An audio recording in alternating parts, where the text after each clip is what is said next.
Hello everyone and welcome back to Create Ultimation. Last time we left after unlocking chapter 3.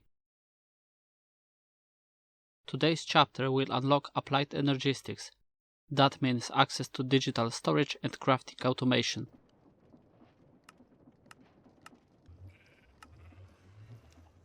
Starting on the right side, we are good with starting quests, since I ensured a solid base for resource generation. First real task will be sandpaper acquisition. Because of durability, I plan on using diamond sandpaper only. To get diamonds, we need to compress coal, so I upgraded storage for tree farm and let it run once again. Now, with access to brass funnels, I can set farm output to 16 items per cycle, so all pots are being replanted. Basement is overcrowded with basic processing. To use vertical space there and avoid building extra rooms, I added subfloor with enough space to use for today's automations. To access second floor, I added stairs and catwalk. Limited space makes upcoming contraptions a bit of head scratcher, since I will need to get by with 3 white setups most of the time. First contraption that finds home on second level of our basement will be basin compacting. Since I want basins to be heated all the time, in case a recipe requires it, item drain can be used to cross one block gap here. Recipes I will use there are as of now: charcoal to coal to diamonds and compact mechanism. Without wasting more time, we go for second contraption, this being sanding recipe. We will use this setup so much this chapter, I'm surprised we didn't have to change sandpaper halfway through. Next, to have something to sand, we got 2 mirrored setups, with quartz and lava or water as an input, depending on which side we choose. Outputs being blue and rose quartz respectively. Those can be then polished down to their, polished versions. Only thing missing here is to smelt both of them along a piece of redstone crystal to get fluix crystals, main component of AE2 as a mod. With power demand growing, I went for few magmatic dynamos. I deeply regret my ick that forces me to keep wires from going through blocks. Mechanism power cables are disabled for this modpack, also the flux ducts. With new way of making power for base, I decided to put our first engine to power pulverizer at silver setup. Pulverizer has nearly double the output of millstone, but problem is ensuring that enough experience crystals go through, so I need to keep an eye on experience level in basin and supply it manually. Pulverizer works at 40 FE per tick, so alternator needs to spin at 137 RPM. If it was up to me, I would set max speed at 80 FE with 128 RPM providing 40. Next upgrade is redstone coils autocrafter speed. Good thing about rotation speed controller is that both top and bottom can serve as output, depending on where we input rotation. Silver setup also gets overtime to process tin and nickel. For that, I deployed hopper to help with item input. With base materials covered, we got fractionating seal, induction smelter, and centrifugal separator. Back in the basement, let's take stairs to look at shiny hot magmatic dynamos and accumulator for power storage. With power sorted indefinitely, take a peek at crafting tree for silicon. Sand as an input and 5 different steps including thermal fluid processing. Because sand is a main ingredient, let's start with that. I might have went a bit overboard, but this, along our first stone processing line, makes all the byproducts of cobble, except diorite, granite and bricks. I really hope I will not want to expand into brick factory next, but expansion is inevitable, so if you want, drop a comment for materials that might go together for final room design. Let's come back to this setup. It produces cobblestone, stone and smooth stone. Next split gets us gravel, sand and glass. I will not go there again, but I need to ensure that no piece of dirt sticks out from behind a belt.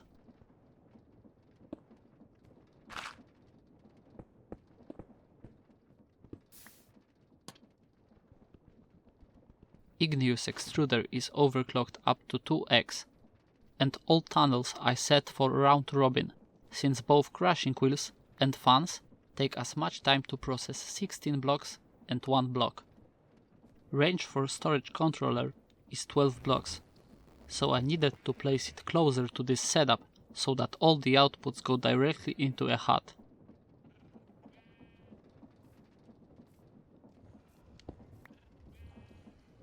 Redstone signal disables smart funnels, so I can use it to filter this input to deny sand from entering it so it can be smelted before insertion. Other extension can be directly filtered for smooth stone. After that, I added missing funnels and connected drawers for all the new products.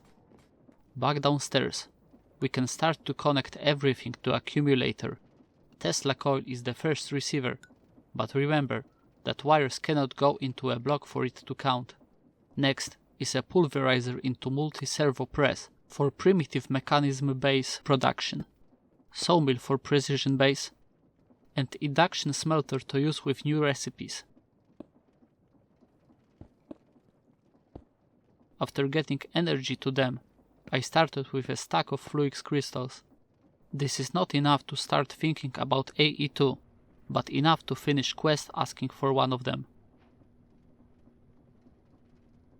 Every assembly line in Create starts with belt.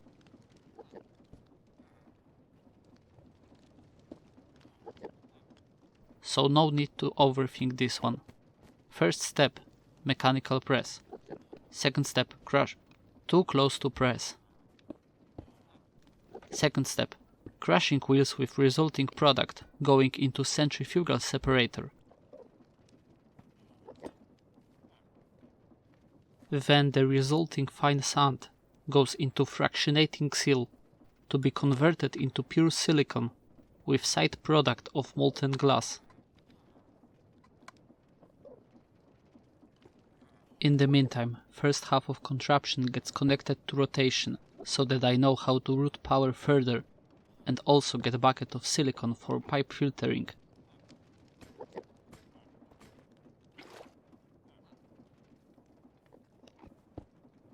Molten glass goes into drawer with void upgrade. Then I can connect silicon pipe to spout and take silicon out of the bucket. Last step is to compact silicon in heated basin. For now, I will fuel it with coal if needed, since this is already too cluttered to pipe lava into burner. After finishing construction, we are good to tick off every quest from this production line.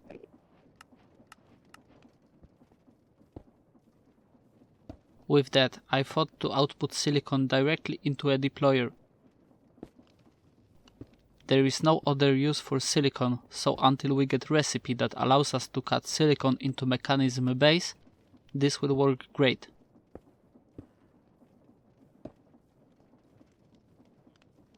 You can see that basin output goes onto a side belt, which will cause me confusion later.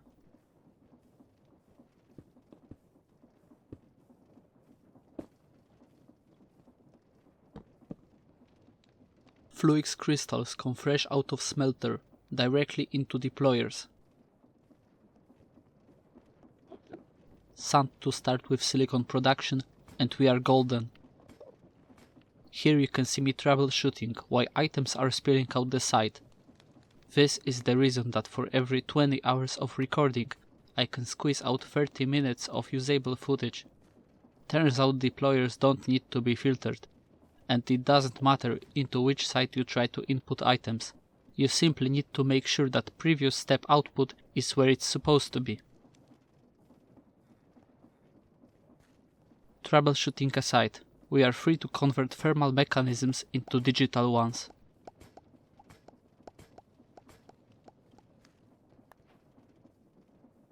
Quest rewards this time are great for storage conversion into Applied Energistics. This chapter has a side quest that will unlock wireless power, fluid and item transport by means of flux plugs and sensory chests and tanks, more widely known as ender tanks. Bear with me there, since before storage conversion, I wanted to get products to make wireless technology available. First is moss, with duplication recipe. Since moss is a plant in some way, this will sit above ground. Foolishly, I decided to count out how much power each step takes to balance out the outputs, and have ended up with setup way too big for my needs. 3 phytogenic insulators each to turn moss into grass, and grass into tall grass, with 2 more to turn tall grass back into moss, at 3:1 moss to moss duplication. Before we're able to continue, my very aggressive guest gets pushed into rotating farm, with help of knockback provided by Extendo Grip. I do this since I don't feel like dealing with raid. My villagers are still there. Logistics for moss farm is done. This setup will not throttle, just a bit slow on the tall grass to moss conversion. Output on moss drawer is 3 per cycle to distribute it evenly between PIs. To function, phytogenic insulators need power and water. Power is sourced from below via long wire and distributed between machines using mix of big and small connectors.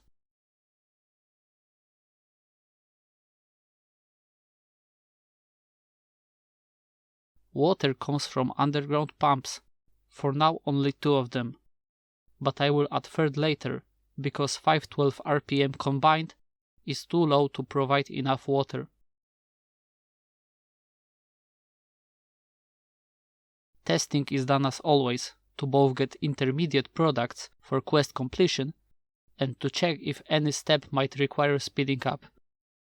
If I was to build this farm now, I would do 3 insulators in a line and forget. Moss is too fast to produce anyways, considering what we need. Trip to the Nether is needed hopefully one last time, since Nether portal bugs my in-game audio.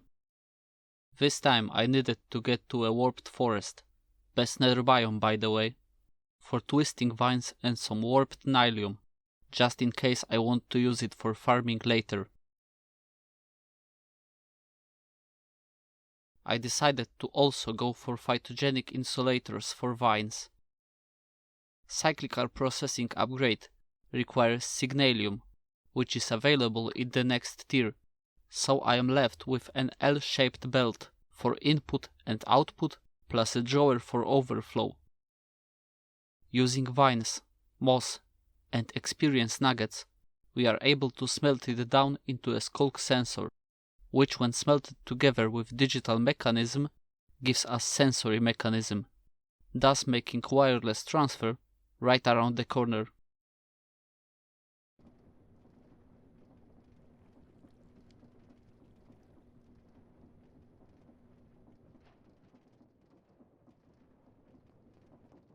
Before we go there, let's cut gold, blue quartz and diamonds into circuits. Those when deployed onto digital mechanisms give us processors, necessary components for Applied Energistics. Every AE system needs ME controller. Those need a stack of primitive mechanisms, but the bulk of the cost is simply time required to go between setups to craft components. This will all change between now and the end of the video, since I will automate roughly 70% of setups to date, with few exceptions. If you don't wish to watch half-assed explanation on how ME system works with horrible cable management in the background, just know that subnets need independent power input, since for some reason quartz cables were disabled in this modpack. And thank you for your attention.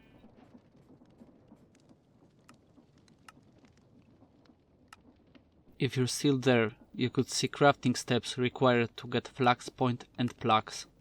Those will come in handy when distributing power around our base. Flux plug goes directly onto an accumulator. Well, it needs a cable connection, but close enough. First wireless receiver will be an AE2 energy acceptor to power the auto-crafting abomination to come. First component of the system will be crafting storage with co-processing upgrade. To access inventory, chests get moved. In the space they occupied, few terminals are placed along ME drive to store items in. For now, I was only able to afford 2 drives, so I was stuck choosing the most useful items to put into digital storage. A few moments later. Pattern provider along molecular assembler for regular crafting automation. First pattern must always be configured for blank pattern. Sorry, I don't make the rules here. Ground level also gets access to the terminal, and cables are then distributed to different parts of the base. Important thing is to connect the stonework factory with storage bus on high priority. Priority determines order when taking out the items out of the ME system, starting from low to high, and when inputting items, it goes from high to low. Interface will keep a stock of items of our choosing in it. I set it for andesite alloy and electron tubes.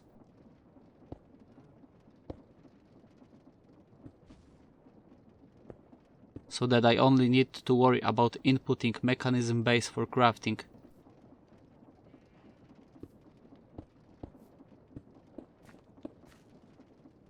Cable run doesn't need to be pretty, but using covers for cables is mandatory for when they need to go through the floor.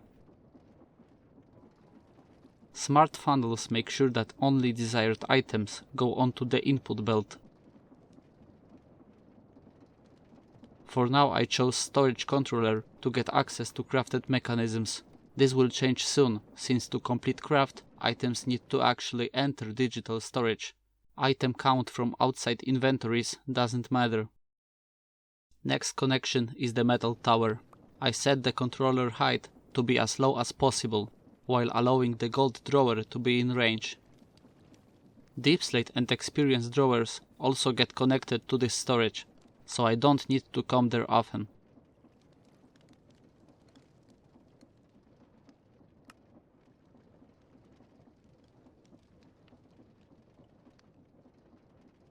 With few more storage drives to my name, I can finally do the break chest and put everything into the ME system thing that everybody likes.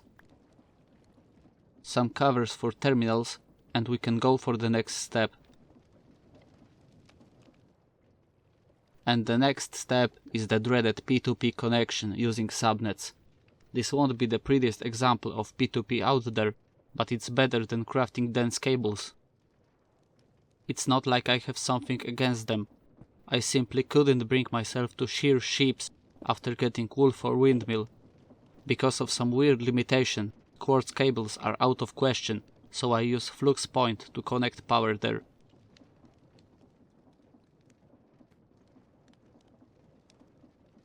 This lack of auto-crafting gets dense cable just to divide available channels. Here I chose 1-to-1 recipe for charcoal. This doesn't work as intended, so I decided on a pattern provider, going into a chest for buffering.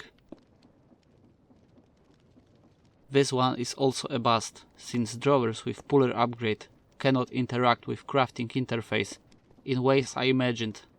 Just for clarity, don't do it like that. Put the pattern provider directly onto a basin. I wanted to keep the original look, and to be honest, didn't know any better.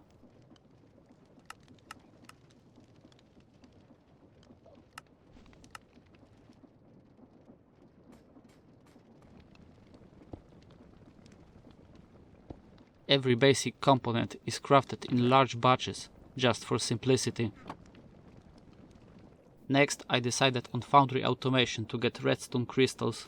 For this, I chose an export bus set to redstone blocks, working only when we are below 1000 redstone crystals.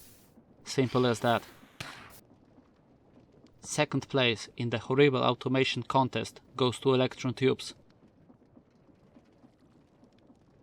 27 red amethyst and a block of iron per craft, automated with puller and pusher upgrades. When doing so, I recommend to keep few blocks of iron already smelted to get ahead on crafting time.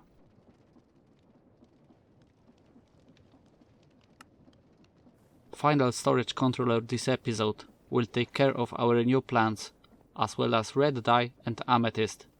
It just happened that all the drawers are exactly in range of each other.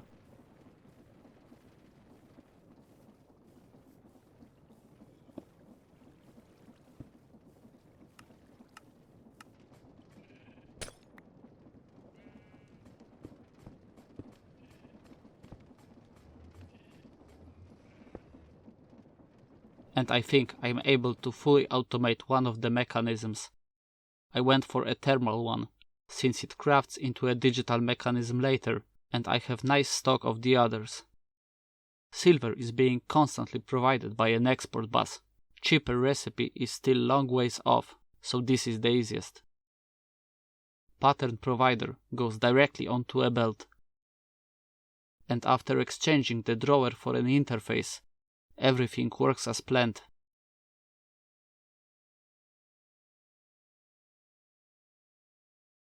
Next is something I'm rather proud of: processor automation. First chute is set for circuit components, and the other outputs digital mechanisms. Higher belt has a saw that is filtered for circuit recipe only. Input is as presented.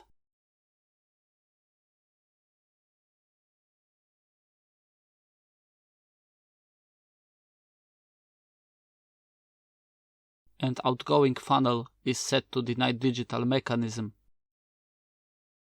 Great little thing.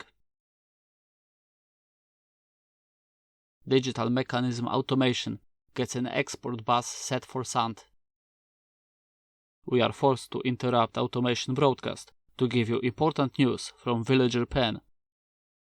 Until now being used as source of glowstone and market for bottles and gold, they are now able to trade ender pearls.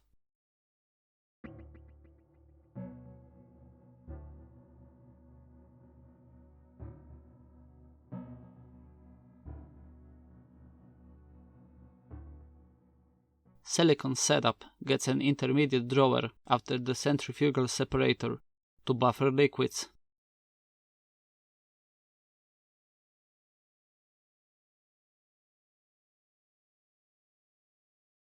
With ender pearls, we are able to get few sensory tanks and one chest to then finish the digital chapter. Of course, wireless lava is the thing that matters. This automation is built exactly how the thermal mechanism one was made, with exception of input items, but the point stands, same mechanics.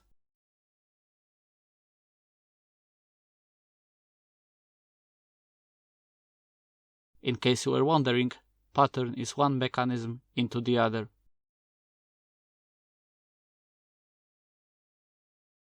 And here is flux coil automation, which footage I probably should have scrapped. It's not like it doesn't work. But after reloading the pack a couple times, items started to go into mechanical crafter directly. So expect a rebuild next episode.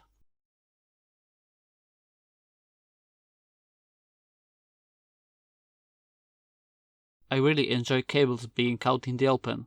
This gives our contraptions a sense of doing anything, and really ties into create as a mod.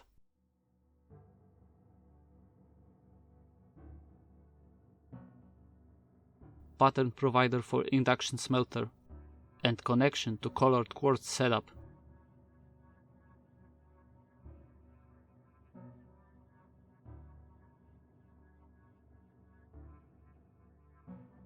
Those pattern providers should be the flat ones, going directly onto a belt.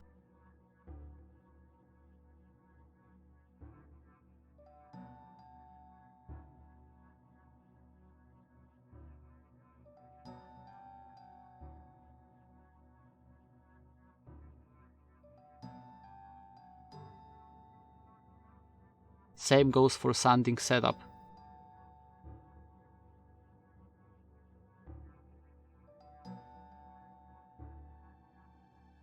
And also compacting. But fixing this is an intro for the next episode. Anyways, thank you for following along, and I hope to see you in a bit. Till the next time, bye bye.